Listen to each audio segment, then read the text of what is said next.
नमस्कार, मैं हूं रजनी सिंह और आप देख रहे हैं नेड्रिक न्यूज।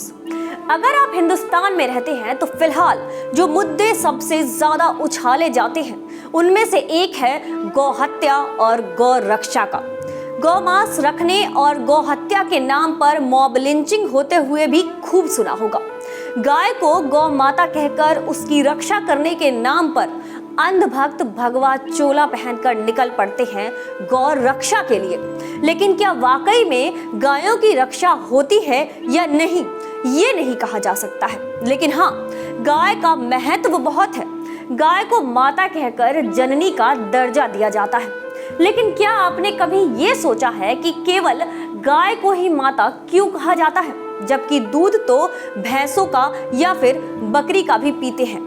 क्यों कहा जाता है सिर्फ गायों को ही माता? आज हम इसी सवाल का जवाब जानेंगे।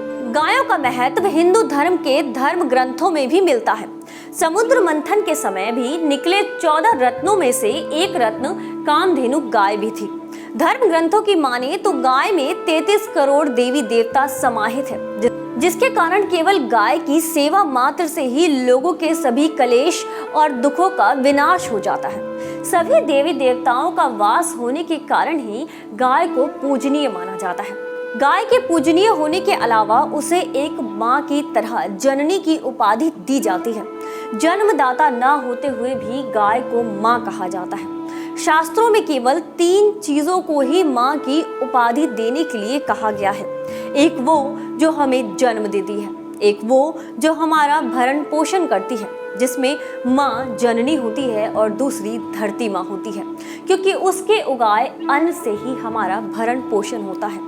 लेकिन गाय भी माँ कहलाती है, जिसके पीछे का कारण है गाय का दूध।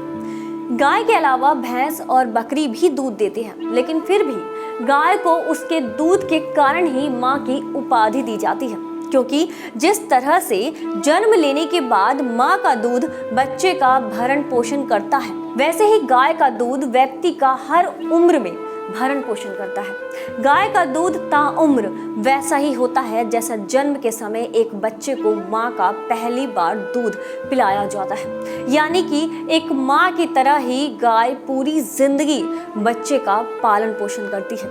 अब ये सवाल है कि भैंस या फिर बकरी के दूध को इसमें शामिल क्यों नहीं किया जा सकता है? गाय के अलावा भैंस और बकरी का दूध भी पिया जाता है, लेकिन फिर भी भैंस और बकरी को माँ नहीं कहते, जिसके पीछे का कारण है कि भैंस का दूध काफी मोटा होता है, लेकिन जैसे जैसे उम्र बढ़ती है वैसे वैसे लोगों का डाइजेस्टिव सिस्टम कमजोर पड़ने लगता है। ऐसे में भैंसों का दूध पचाया नहीं जा सकता, लेकिन गाय के दूध को हर उम्र का व्यक्ति आसानी से पचा सकता है। तो वहीं बकरी का दूध आसानी से पच जाता है, लेकिन बकरी के दूध में सात्विकता गाय के दूध की तरह नहीं होती है, इसलिए ये आपका पोषण गाय के दूध की तरह नहीं कर सकता है।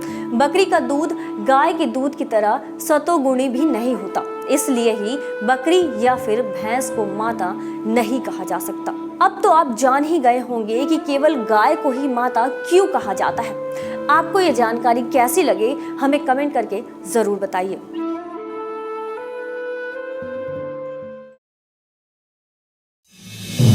आप देख रहे हैं नेड्रिक न्यूज, साहस सच कहने का।